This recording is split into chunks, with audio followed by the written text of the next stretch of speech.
السلام عليكم ورحمة الله، يا رب تكونوا بألف صحة وسلامة، ويا رب كده يومكم يكون يوم سعيد. يعني أجواء مناخية ممكن تكون صعبة شوية، ولكن إحنا ما استلمناش الحمد لله لحد دلوقتي. يعني هي ممكن تكون أجواء مقبولة، ممكن يكون في شوية مطر وحاجات، ولكن هي في الأول وفي الآخر أجواء مقبولة. ده لا يمنع إن النهارده يوم عاصف. هو يوم ممكن يكون على مستوى الجو كان متوقع إن هو يكون أصعب من كده، ولكن داخل النادي الأهلي هيكون يوم عاصف وعاصف وبشدة. ليه؟ لأن النهارده في اجتماع عاجل ومهم، مش عاجل، اجتماع مهم جدًا لمجلس إدارة النادي الأهلي في فرع الشيخ زايد.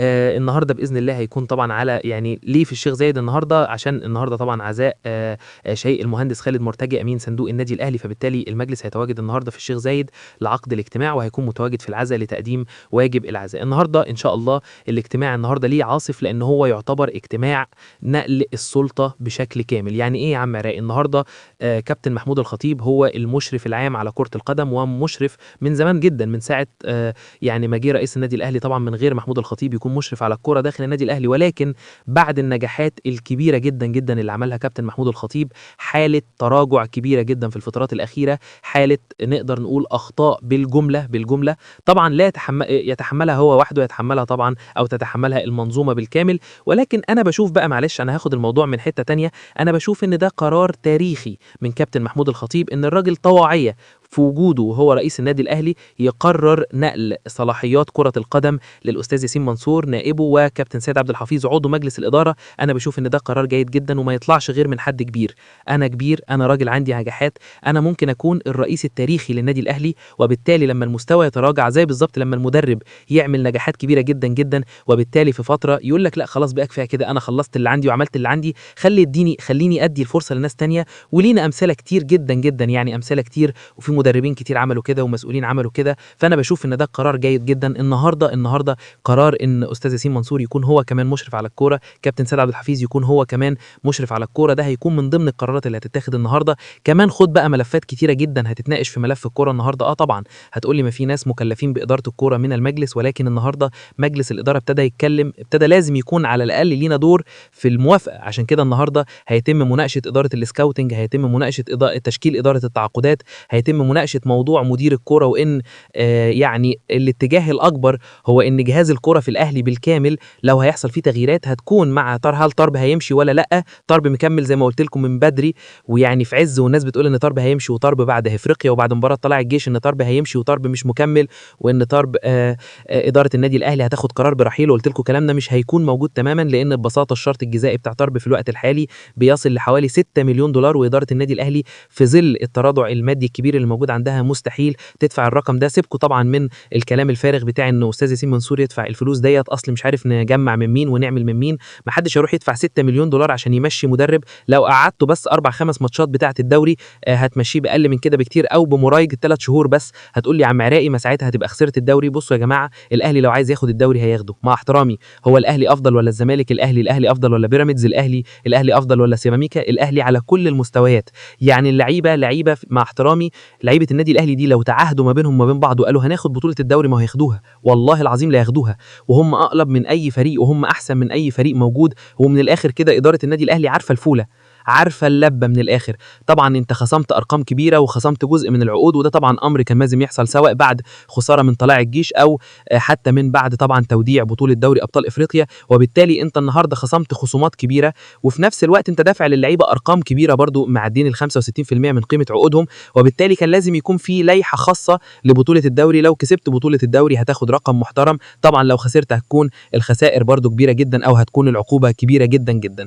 عايز أقول لكم برضه عشان ناس كتير تقول لي هو إيه يا عم عراقي، هو أستاذ ياسين منصور وكابتن سيد عبد الحفيظ دول في حتة ومختلفين مع كابتن محمود الخطيب في حتة. لأ، على فكرة في اختلافات كبيرة جدًا ما بين الأستاذ ياسين منصور وما بين الكابتن سيد عبد الحفيظ، كتيرة وكتيرة جدًا، جدًا. ولو ما فيش اختلافات اقلق، طبيعي جدًا إن الأستاذ ياسين منصور يبقى ليه فكر، وطبيعي جدًا إن الكابتن سيد عبد الحفيظ يبقى ليه فكر، طبيعي جدًا الأستاذ ياسين منصور يقول لك أجيب سكاوتنج من برّه، وطبيعي جدًا الكابتن سيد عبد الحفيظ يبقى ليه فكر تاني يقول لك أجيب حد من هنا. طبيعي جدًا الأستاذ ياسين منصور يبقى عايز يجيب مدرب أجنبي سوبر مع بداية الموسم الجديد بعد اعترضوا ان الكابتن سيد عبد الحفيظ يقول لك لا نجيب مدرب مصري وليكن كابتن علي ماهر او كابتن حسام البدري، ده امر طبيعي، الاختلاف ده طبيعي، ولكن في اختلاف كبير جدا هيبتدي يطلع على السطر خلال الفتره اللي جايه. الاستاذ ياسين منصور يتبنى وبقوه عوده كابتن حسام غالي. هتقول لي دلوقتي في خلاف شخصي ما بين كابتن حسام غالي وكابتن محمود الخطيب، ولكن كابتن محمود الخطيب تنحى جانبا والراجل دلوقتي مش مشرف على ملف الكوره. كابتن الاستاذ ياسين منصور عنده وجهه نظر ان كابتن حسام غالي قيمه يعني اداريه كبيره جدا جدا،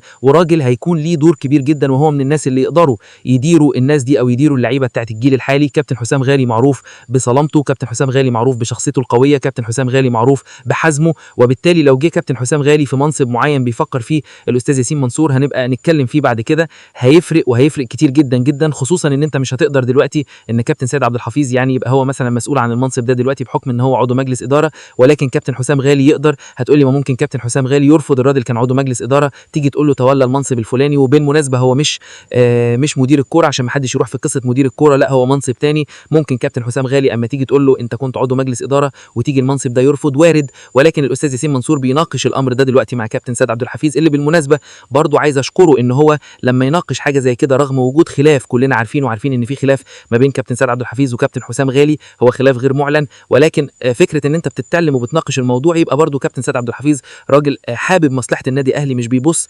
للمصالح الشخصيه، مش بيبص لفكره ان انا عندي مشكله مع ده او ما عنديش مشكله مع ده. فكره عوده اسلام غالي يعني فكره مطروحه وبقوه من جانب الاستاذ ياسين منصور، هتلقى معارضه، طبعا هتلقى معارضه، هتلقى يعني مواجهه، هتلقى مواجهه، ولكن خلينا نشوف ايه اللي هيتم في الموضوع ده، لان ده بجد لو حصل هتكون طبعا مفاجاه الموسم. اتمنى من مجلس اداره النادي الاهلي بص للعمال، النهارده هو مجلس الاداره من عهد، واعتقد ان في منهم هيشوف الفيديو ده. بصوا يا جماعه، بص للعمال يعني عشان خاطر ربنا، في الايام المفترجه دي في عمال وموظفين بيتعرضوا لظلم كبير جدا. احنا من ساعه ما فتحنا الملف ده انا بتجيلي الاف الرسائل، والله العظيم بجد رسائل كتيره جدا، في ناس مظلومه. اتمنى على الاقل حققوا في الكلام ده، يعني حتى لو الكلام ده كلام مرسل حققوا في الكلام ده، وانتوا قادرين ان انتوا تعملوا الصالح للناس ديت، ولو فكرتوا في الناس دي صدقوني والله الموضوع هيفرق معاكم كتير جدا. برضو على جانب التعاقدات، فيستون مايلي لا زال في الصوره وبقوه، وفي اتجاه قوي داخل النادي الاهلي للتعاقد معاه لو حصل تقارب في وجهات النظر في الجوانب الماليه بعد انتهاء عقده مع بيراميدز، وهو كمان مش عايز يجدد. وكمان اكرم توفيق قلب الاسد الراجل برضو في يعني توجه كبير داخل النادي الاهلي لعودته، انا بشوف ان ده هيكون مكسب كبير وكبير جدا. هل ينضم محمد صلاح للنادي الاهلي؟ ده طبعا يا جماعه كلام غير عقلاني، مفيش اي حاجه من الكلام ده ولا دعم من ياسين منصور. محمد صلاح يقترب من الدوري السعودي، والنادي الاهلي يقترب من التعاقد مع ابراهيم عادل. كل التوفيق للاهلي الفتره القادمه. ده كان فيديو النهارده، اتمنى لو الفيديو عجبك ما تنساش تعمل اللايك يا غالي وتشير الفيديو في كل حته. سلام. يقدر أن سيد عبد الحفيظ بيرفض بشكل قاطع تدريب علي ماهر خلال الفترة المقبلة، ويرى أن الأمر صعب من الصعب حدوثه من الأساس لأنه لن يستطيع تحمل ضغوط القلعة الحمراء. كما شدد المصدر على أن المرشحين من المدربين المصريين هما حسام البدري وعماد النحاس فقط، مع استبعاد اسم علي ماهر. ويبحث مسؤول الأهلي مستقبل الدنماركي يستروب في ظل رفضه خلال الاجتماع الحصول على 5 أشهر والرحيل، حيث يرغب في الحصول على ما تبقى من الموسم الحالي والموسم المقبل بشكل كامل وكاش دون تقسيط أي شيء، وهذا يعتبر مبلغ مالي كبير يدفعه النادي الأهلي. لذلك قرر الأهلي بقاء تروب حتى نهاية الموسم. خبرا آخر عن إمام عاشور، حيث قال الإعلامي محمد طارق على حد قوله أن هناك دلائل بتشير إلى أن إمام عاشور سيغادر الأهلي وينتقل إلى نادي القادسية السعودي في الموسم المقبل، حيث قال المصدر أن عقد إمام عاشور مع الأهلي بيمتد حتى 2028، وأن المفاوضات لتمديد العقد حتى 2030 توقفت بسبب الخلاف على الجوانب المالية، إلا أن النادي ليس لديه مشكلة في رحيل اللاعب إلا إذا كانت هناك صفقة مناسبة. وأوضح المصدر أن هذه السياسة تأتي ضمن خطة جديدة يقودها سيد عبد الحفيظ وياسين منصور لإعادة هيكلة قطاع الكرة بالكامل بدلا من الفريق الأول، مؤكدا أن الأهلي يفضل السماح للاعبين بالرحيل إذا وصلتهم عقود مناسبة. هذا وقد كشف المحامي محمد رشوان عن حزمة القرارات والتعديلات الإدارية والفنية التي سيتخذها مجلس إدارة النادي الأهلي، فهناك تغيير شامل في قطاع الناشئين بالكامل، وأيضا في مقدمة هذه القرارات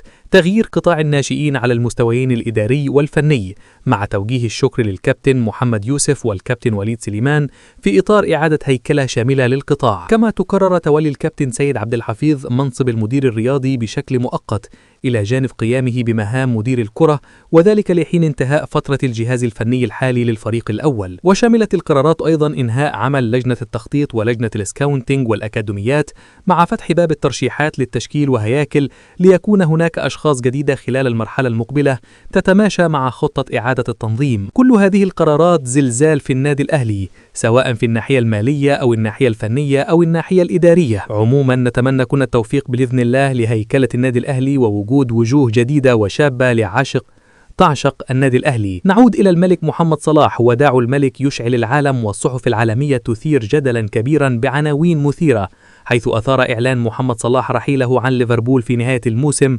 تفاعل واسع من وسائل الإعلام العالمية. الصحافة البريطانية تقول نهاية ملكية لأسطورة أنفيلد، حيث تعاملت الصحف مع الخبر بنبرة تجمع بين التقدير والحزن، ووصفت شبكة سكاي سبورتس القرار بأنه خطوة احترافية من اللاعب، خاصة مع إعلانه المبكر عن مستقبله. أما صحيفة ديلي ميل فاختارت زاوية عاطفية، مشيرا إلى أن إعلان الرحيل جاء عبر فيديو وداعي مؤثر. في تعليق آخر الصحافة الإسبانية قائلة نهاية حقبة ذهبية، حيث ركزت الصحف على القيمة التاريخية لما قدمه محمد صلاح مع ليفربول.